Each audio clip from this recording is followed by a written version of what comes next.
everyone. We are the Group 2. We are here to report about the economic systems and the market methods of businesses, which is just a continuation to the report of Group 1. Let's talk about types of economic system. One is command economic. It's an economic system in which government central authority makes all decisions regarding production, distribution of goods and services.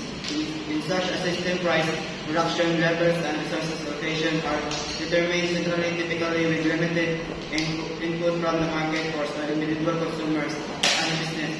Example is the North Korean government exerts intensive control over nearly all aspects of the economy, including location and resources and setting of production targets and distribution and goods.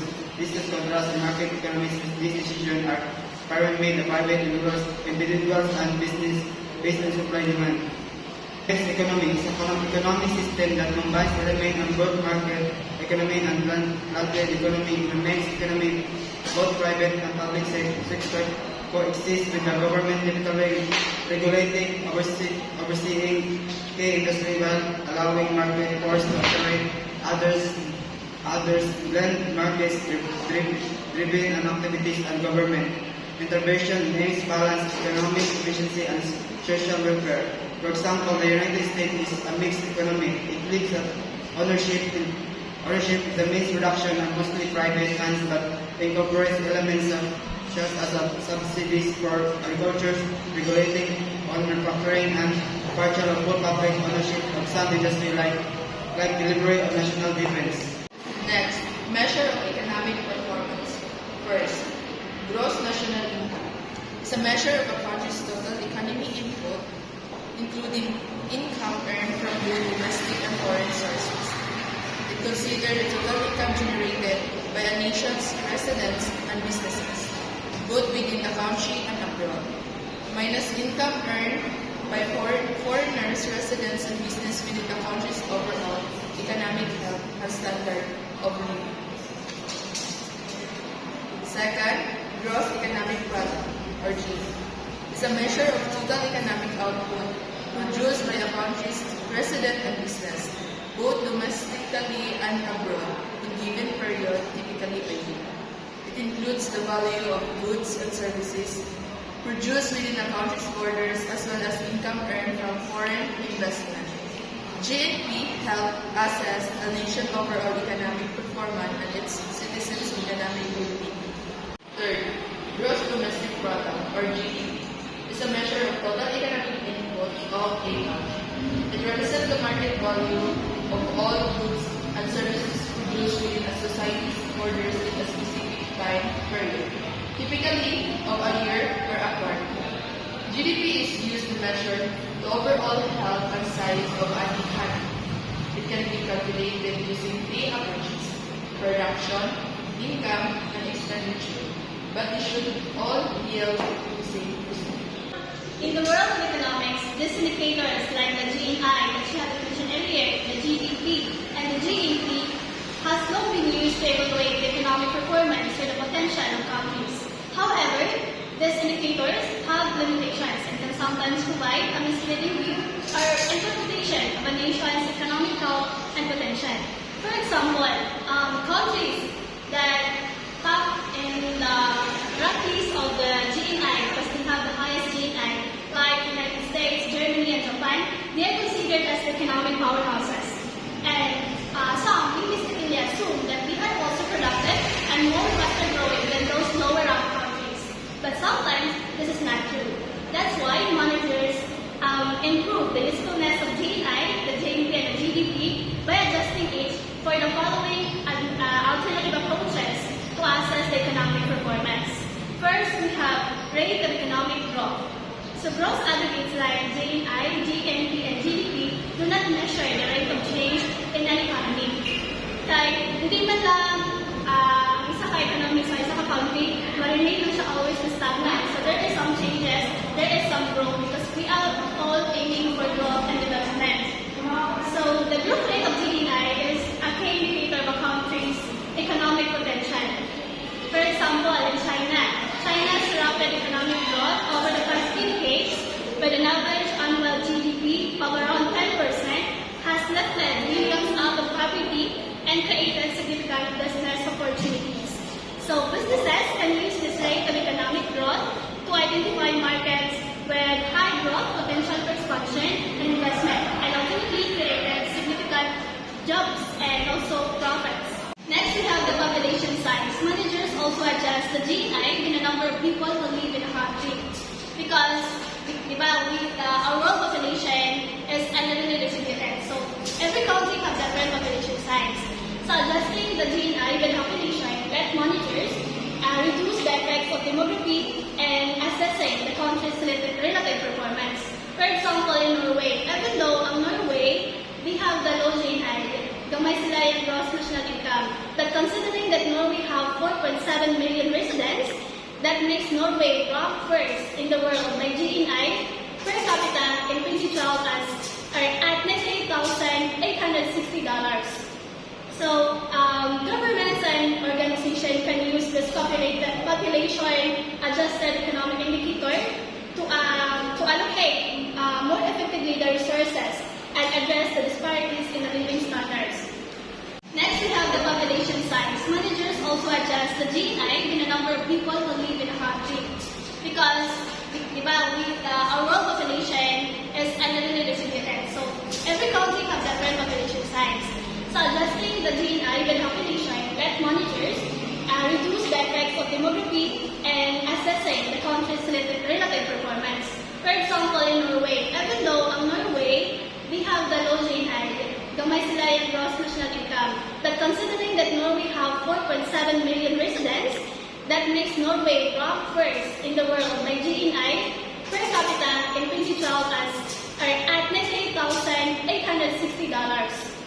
So governments and organizations can use this population-adjusted economic indicator to allocate more effectively the resources and address the disparities in the living standards. Third, we have the purchasing power parity, or triple P. So GNI per capita also doesn't consider the cost of living between countries. That's why the PPP, or purchasing power parity, adjusts for these variations and enabling a more comparison or a more accurate comparison of the purchasing power, considering that the cost of goods and services from country to country is different. So we have also different exchange foreign rate. So for example, when we compare the income of a software developer in the United States compared to the income to one in the India, so when we consider the PPP, we can conclude that the software developer in the United States has more income than the software developer in India because of the lower cost of living in the people of India. So corporations are engaged in global trade can benefit from adjusting their pricing strategies based on the purchasing power parity, and this ensures a fair pricing in different regions. Next, sustainability. Measuring economic growth should also consider the ecological and social costs. Sustainable development advocates the broader assessment of the impact of economic activity to the environment and the future generation. So we should meet the needs of the present while not compromising the ability of the future generation to meet its own needs. And third, sustainability is the green economics. Green economics holds that each country is a component of independent in the natural world. So, hindi lang ang economic growth sa country is not based on its material or monetary gains and financial prosperity, but based on its sustainable growth. Because we are part of the natural world, so what we are doing, mag-give back na siya sa environment. For example, sa Japan, even though damo patang Japan, but kung mag-tsunami o mag-inog na, wala sila yung mahimo para mapugnan na, diba? Hindi na magamit nilang kwarta para mapugnan ay isang natural disaster. Last, we have stability, because stability improves welfare. Economic indicators like the GNI may not capture the overall well-being and happiness of the population. It is measuring the economic growth in terms of the happiness and the financial prosperity rather than, emotional prosperity rather than just financial prosperity. It indicates that people in rich countries does not appear to be happier than people in poor countries Because money can't buy happiness na, diba? So, ang pag-assess economic growth or performance sa isang country is not based solely on the income of that country, but based solely sa happiness of people. Okay? Ang resources of the country is not just monetary resources. There are also people.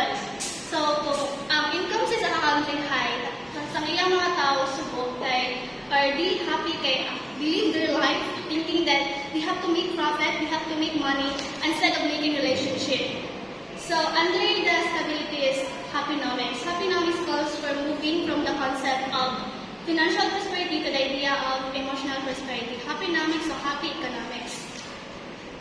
For example, in the country Bhutan, we have Gross National Happiness Index, which measures the well-being and happiness of citizens in Bhutan alongside with economic indicators, emphasizing the importance of emotional prosperity.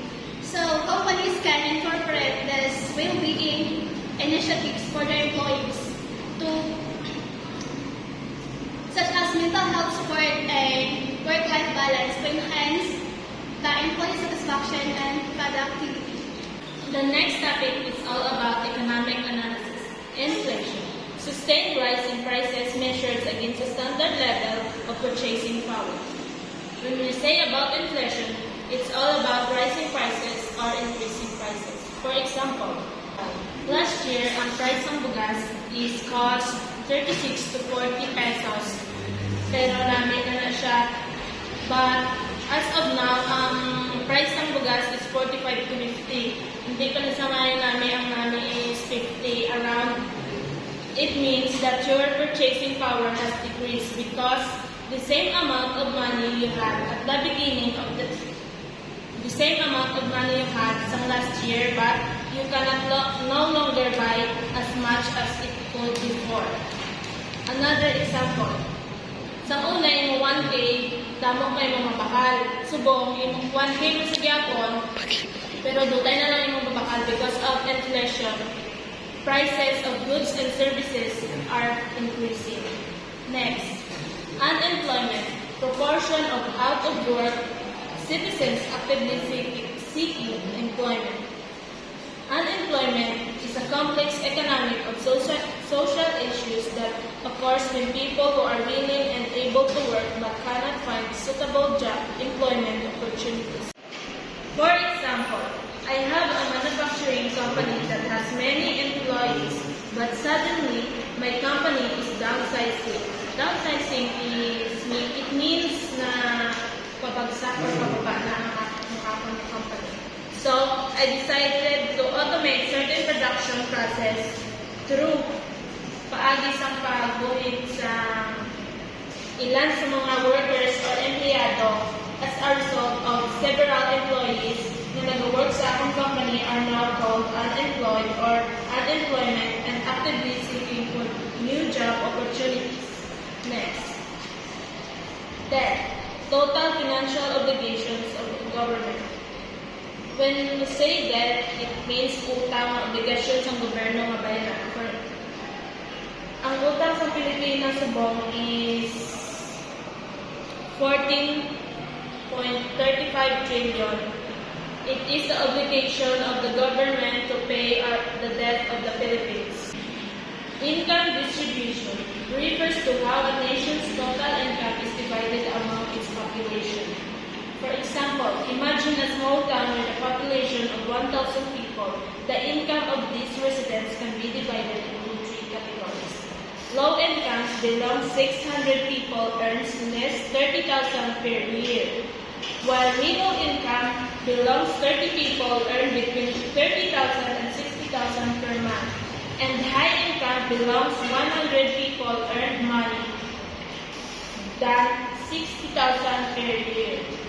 In this situation, you have an income distribution is skewed towards low-income earners with a smaller proportion of middle and high-income earners. That scenario reflects income inequality within the town, where the majority of residents earn lower wages while a smaller percentage enjoy higher incomes. Balance of payment is a financial statement that provides summary of the country economic transaction with the rest of the world over a specific period, usually year or quarter, consists of main components. Current accounts, these are records country trade goods, exports and imports, trade and service, such as tourism and consulting. Income received like dividends, interest, and unitary transfer gift and foreign aid. Capital financial account. This account is capital flows, financial statement unchanged, foreign exchange reserves. It includes foreign direct investment, portfolio investment, and other financial transactions. That's all, and thank you for listening.